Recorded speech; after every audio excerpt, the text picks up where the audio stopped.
বন্ধুরা, গরমের শুরু হতে না হতেই তোমাদের টবে ও মাটির মধ্যে প্রতিস্থাপন করা লাউ গাছগুলির মধ্যে কি ধীরে ধীরে স্ত্রী ফুল ও লাউ আসা বন্ধ হয়ে যাচ্ছে? বা লাউ গাছের মধ্যে স্ত্রী ফুল এলেও সেই স্ত্রী ফুলগুলো কি ছোট অবস্থাতেই গাছ থেকে ঝরে যেতে আরম্ভ করছে? গাছের মধ্যে দু একটি লাউ ধরতে শুরু করলেও সেই লাউগুলি কি খুব অল্প দিনের মধ্যেই পচে গাছ থেকে ঝরে যেতে তোমরা লক্ষ্য করতে পারছো?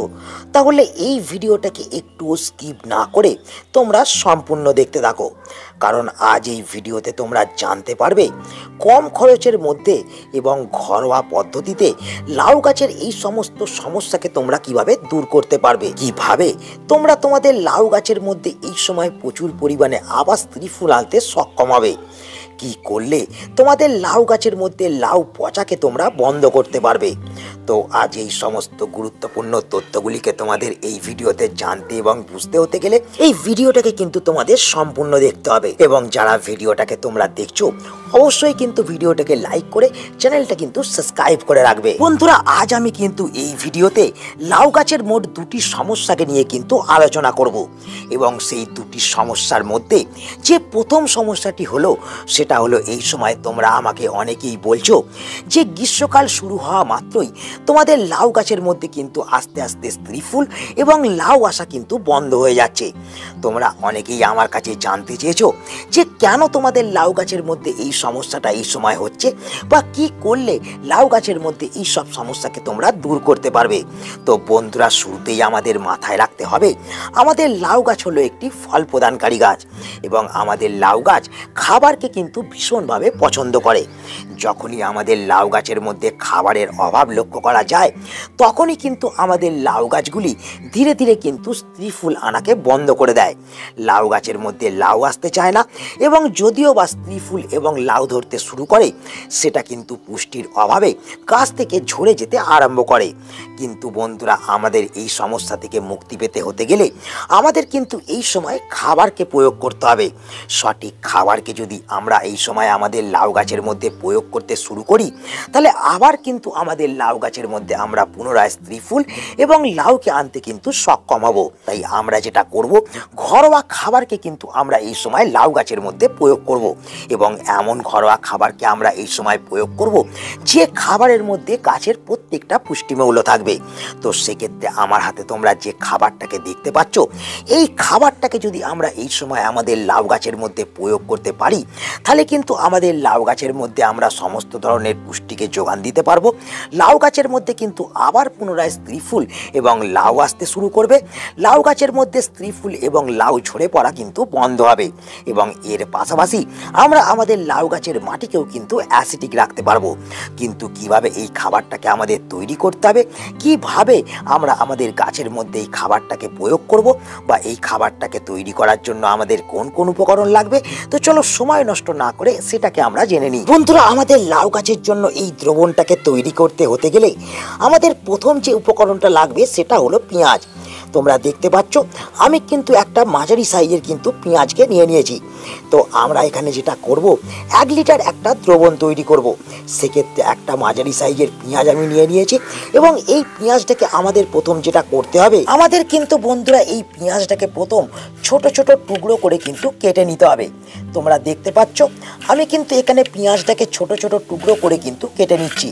এক্ষেত্রে বন্ধুরা, তোমরা যদি 1 লিটারের বেশি দ্রবণকে তৈরি করতে চাও সেক্ষেত্রে কিন্তু তোমরা এই উপকরণের পরিমাণটা একটু কিন্তু বাড়িয়ে নেবে। দেখতে পাচ্ছ আমি কিন্তু এখানে পেঁয়াজটাকে কেটে ফেলেছি।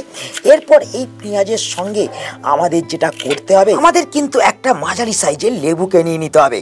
তোমরা দেখতে পাচ্ছ আমি কিন্তু একটা মাঝারি সাইজের লেবুকে নিয়ে নিয়েছি এবং এই লেবুকে নেওয়ার পর আমাদের যেটা করতে হবে, লেবুটাকেও কিন্তু বন্ধুরা আমাদের কিন্তু ছোট ছোট টুকরো করে একটু কিন্তু কেটে নিতে হবে। এক্ষেত্রে তোমরা লেবুর রসকে নিগড়েও এই দ্রবণটা তৈরি করার ক্ষেত্রে কিন্তু ব্যবহার করতে পারো, কিন্তু সব থেকে ভালো হবে যদি আমরা লেবুটাকে এই রকম ছোট ছোট টুকরো করে কেটে নিই।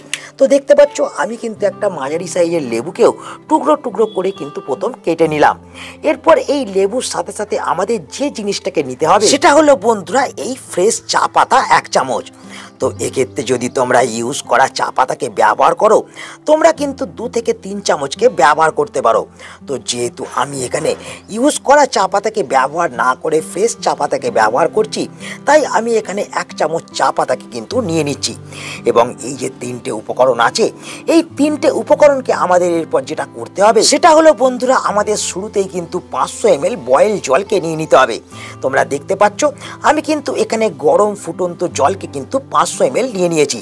এবং এই 500 ml ফুটন্ত জলের মধ্যে আমাদের এই সমস্ত উপকরণগুলোকে কিন্তু দিয়ে দিতে হবে। তোমরা দেখতে পাচ্ছ আমি কিন্তু এই লেবু, চা পাতা এবং তার সঙ্গে সঙ্গে পেঁয়াজের টুকরোগুলোকে কিন্তু আমি দিয়ে দিলাম। এবং এই অবস্থায় আমাদের এই দ্রবণটাকে কিন্তু 6 থেকে 7 ঘন্টা রেখে দিতে হবে একটা ছাওয়াযুক্ত জায়গার মধ্যে। যদি তোমরা চাও 24 ঘন্টাও কিন্তু এই দ্রবণটাকে রেখে দিতে পারো। তোমরা দেখতে পাচ্ছ গরম জলে এই উপকরণগুলো দেওয়া মাত্রই জলের রঙটা কিন্তু ধীরে ধীরে পরিবর্তন হয়ে যাচ্ছে। তো চলো আমরা এই দ্রবণটাকে আগে প্রথম তৈরি করে নিই, তারপর এই দ্রবণটাকে আমরা কিভাবে গাছের মধ্যে প্রয়োগ করব সেটা আমরা দেখে নেব। বন্ধুরা তোমরা দেখতে পাচ্ছ আমি ফিরে চলে এলাম কিন্তু 24 ঘন্টা পর, এবং 24 ঘন্টার মধ্যে এই দ্রবণটা কিন্তু খুব সুন্দরভাবে তৈরি হয়ে গেছে। তোমরা দেখতে পাচ্ছ এখানে পেঁয়াজগুলো কিন্তু সেদ্ধ হয়ে গেছে, এবং তার সঙ্গে সঙ্গে এই দ্রবণের মধ্যে থাকা লেবুগুলো পুরোপুরিভাবে কিন্তু সেদ্ধ হয়ে এর নির্যাস কিন্তু এই জলের মধ্যে চলে এসেছে। এবং এই যে শক্তিশালী দ্রবণটা এবার তৈরি হলো, এটাকে কিন্তু আমাদের প্রথম একটা অন্য পাত্রের মধ্যে ছেঁকে নিতে হবে। সেক্ষেত্রে তোমরা দেখতে পাচ্ছ আমি একটা কিন্তু পাত্রকে নিয়েছি, এবং তার সঙ্গে সঙ্গে আমি একটা কিন্তু ছাঁকনিকে ব্যবহার করছি। এবং এই দ্রবণটাকে আমি কিন্তু সম্পূর্ণ একটা অন্য পাত্রের মধ্যে ছেঁকে নিচ্ছি। তো দেখো আমি কিন্তু ছেঁকে নিলাম, এবং এই যে দ্রবণটা আমরা তৈরি করলাম, এই 500 ml দ্রবণটাকে আমরা কিন্তু এরপর গাছের মধ্যে প্রয়োগ করব না। আমরা যেটা করব, আমরা কিন্তু আরও 500 ml জলকে এর সঙ্গে মেশাবো, মিশিয়ে 1 লিটার কিন্তু একটা দ্রবণ তৈরি করব। দেখতে পেলে আমরা কিন্তু খুব সহজে বাড়ির মধ্যেই একটা কিন্তু ঘরোয়া শক্তিশালী ফার্টিলাইজারকে কিন্তু তৈরি করে ফেললাম। এবং এই যে তরল সারটা তৈরি হলো, এই তরল সারটার মধ্যে কিন্তু যেমন প্রচুর পরিমাণে নাইট্রোজেন আছে, তেমন এর মধ্যে আছে প্রচুর পরিমাণে ফসফরাস, পটাশিয়াম, ক্যালসিয়াম, ম্যাগনেসিয়াম এবং তার সঙ্গে সঙ্গে আয়রন এবং বিভিন্ন ধরনের অনুখাদ্য, যা এই সময় আমাদের গাছের সমস্ত খাদ্য চাহিদাকে মেটাতে পারবে এবং গাছকে আবার কিন্তু নতুন করে স্ত্রীফুল এবং লাউ আনতে কিন্তু সাহায্য করবে। তো কিভাবে এই জিনিসটাকে আমরা ব্যবহার করতে পারবো, তো চলো সেটা এবার আমরা দেখে নিই। বন্ধুরা এই তরল সারটাকে কিন্তু আমরা এই সময় আমাদের লাউ গাছের মধ্যে দুটো পদ্ধতিতে কিন্তু ব্যবহার করতে পারবো। প্রথম এই জিনিসটাকে আমরা আমাদের লাউ গাছের মাটির মধ্যে প্রয়োগ করতে পারবো। দ্বিতীয়ত এই জিনিসটাকে আমরা আমাদের লাউ গাছের পাতার মধ্যেও স্প্রে করতে পারবো। যদি আমরা এই তরল সারটিকে আমাদের লাউ গাছের মাটির মধ্যে প্রয়োগ করতে চাই, তাহলে কিন্তু আমাদের যেটা করতে হবে, আমাদের প্রত্যেকটা লাউ গাছের মধ্যে প্রত্যেক 7 দিন অন্তর অন্তর এই দ্রবণটাকে মাটির মধ্যে প্রয়োগ করতে হবে। এবং একটি লাউ গাছের ক্ষেত্রে আমরা কিন্তু এই দ্রবণটাকে 250 থেকে 300 ml ব্যবহার করব। কিন্তু বন্ধুরা সব থেকে ভালো হবে আমরা যদি এই দ্রবণটাকে লাউ গাছের পাতার মধ্যে স্প্রে করি, কারণ বন্ধুরা পাতার মধ্যে যদি আমরা এই সময় এই দ্রবণটাকে ব্যবহার করি, তাহলে কিন্তু দ্রুত বেনিফিট আমরা পেতে পারবো। লাউ গাছের মধ্যে কিন্তু দ্রুত স্ত্রী ফুল এবং লাউ আসতে কিন্তু শুরু করবে। তো এক্ষেত্রে তোমাদের মাথায় রাখতে হবে এই তরল সারটিকে তোমাদের কিন্তু বিকাল বেলায় স্প্রে করতে হবে।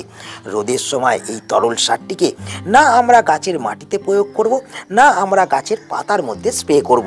তো এই নিয়মগুলোকে মেনে এই দ্রবণটাকে ব্যবহার করলেই কিন্তু আমরা দেখব যে দ্রুত আমাদের লাউ গাছের মধ্যে স্ত্রী ফুল এবং লাউ আসছে, এবং ছোট ছোট লাউ ও স্ত্রী ফুল ঝরা কিন্তু বন্ধ হচ্ছে। এরপর বন্ধুরা যে 2 নম্বর সমস্যাটাকে নিয়ে আমি কথা বলবো, সেটা হলো এই সময় তোমরা আমাকে অনেকেই বলছো যে তোমাদের লাউ গাছের মধ্যে ধরা ছোট ছোট লাউগুলি এইভাবে পচে কিন্তু নষ্ট হয়ে যেতে আরম্ভ করছে। তো বন্ধুরা লাউ গাছের মধ্যে ধরা ছোট ছোট লাউগুলি পচে যাওয়ার পেছনে যে প্রধান কারণটি আছে, সেটা হলো পোকামাকড়ের আক্রমণ। এই সময় যেটা দেখা যাচ্ছে যে আমাদের লাউ গাছের মধ্যে সাদামাছি বা মাছি পোকার আক্রমণ কিন্তু প্রচুর পরিমাণে হচ্ছে এবং তার ফলেই ধীরে ধীরে কিন্তু আমাদের ছোট ছোট লাউগুলি এইভাবে পচে কিন্তু গাছ থেকে ঝরে যেতে আরম্ভ করছে।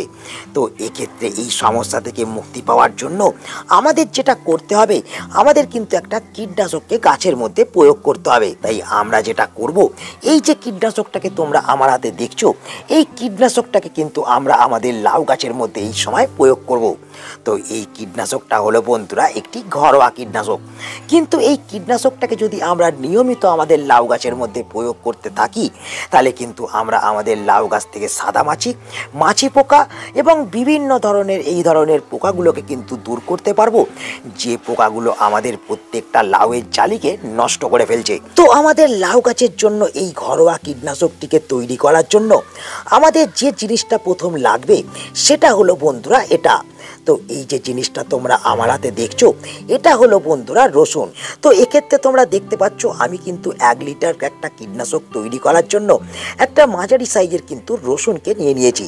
এবং তোমাদের যেটা করতে হবে, এই মাঝারি সাইজের রসুনকে একটা সংগ্রহ করে নেওয়ার পর আমাদের কিন্তু রসুনটাকে ছাড়িয়ে নিয়ে আমাদের কিন্তু একটা হামাল দিস্তের মধ্যে এই রসুনটাকে কিন্তু একটু থেঁতো করে নিতে হবে।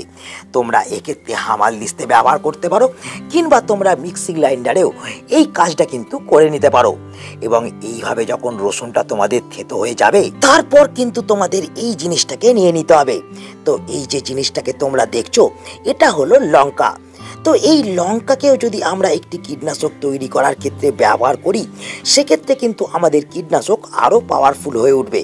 কারণ এই লঙ্কার ঝাল আমাদের প্রত্যেকটা কীটনাশকের লাভা এবং ছোট ছোট ডিমকে ধ্বংস করে দিতে কিন্তু সক্ষম।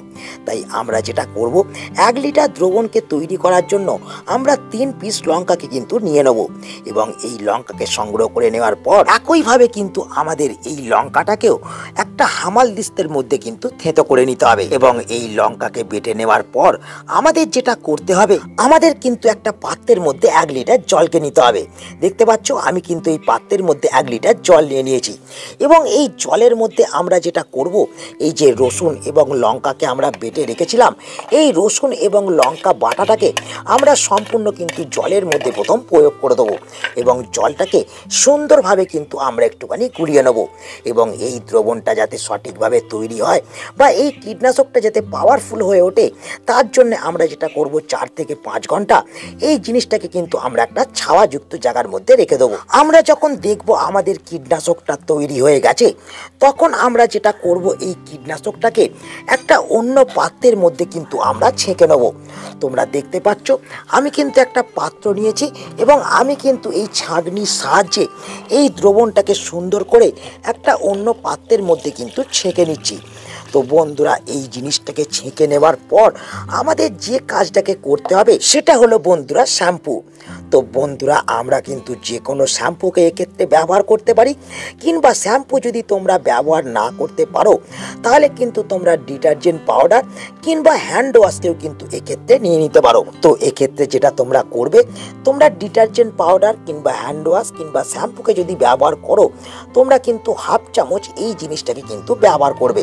তোমরা দেখতে পাচ্ছ আমি কিন্তু 1/2 চামচ শ্যাম্পুকে এখানে মিশিয়ে দেবো। এবং তোমাদের যেটা করতে হবে, ভালো করে ফেনা হওয়া পর্যন্ত তোমাদের কিন্তু এই জলটাকে গুলে যেতে হবে। যখন তোমরা দেখবে এই জলটার মধ্যে একটা ফেনা সৃষ্টি হয়ে গেছে, তখন তোমরা যেটা করবে, তোমরা একটা স্প্রেয়ার মেশিনের মধ্যে এই কীটনাশকটাকে ভরে গাছের পাতার মধ্যে কিন্তু প্রত্যেক 10 থেকে 12 দিন অন্তর অন্তর কিন্তু স্প্রে করবে। তবেই কিন্তু এই কীটনাশকটা থেকে সঠিক বেনিফিট তোমরা পাবে, সমস্ত ধরনের পোকামাকড়কে কিন্তু তোমরা দূর করতে পারবে। কিন্তু এক্ষেত্রে একটা বিষয়কে মাথায় রাখতে হবে, তোমাদের এই কীটনাশকটাকে ব্যবহার করতে হবে বিকালবেলায় কিংবা সন্ধেবেলায়। সকালবেলায় বা রোদ্দুর ওঠার সময় কখনোই এই কীটনাশকটাকে গাছের পাতার মধ্যে স্প্রে করা যাবে না। তো বন্ধুরা আশা করি তোমরা সকলেই বুঝতে পারলে তোমাদের লাউ গাছের মধ্যে হওয়া যে 2 ধরনের সমস্যা এই সময় হচ্ছে, সেই সমস্যা থেকে মুক্তি পাওয়ার জন্য তোমাদের কোন কোন কাজগুলিকে করতে হবে। তো তাই আজ এই ছোট্ট ভিডিওটাকে এখানেই আমি শেষ করছি। আশা করি এই ভিডিওটা তোমাদের সকলের কাজে লেগেছে। যদি ভিডিওটা ভালো লাগে তাহলে অবশ্যই ভিডিওটাকে একটা লাইক করে দেবে, তোমাদের বন্ধুদের কাছে শেয়ার করে দেবে। যারা নতুন বন্ধু চ্যানেলে প্রথম, অবশ্যই কিন্তু চ্যানেলটাকে সাবস্ক্রাইব করে রাখবে। তো দেখা হচ্ছে আবার একটা নতুন ভিডিওতে। সকলে ভালো থেকো, নমস্কার।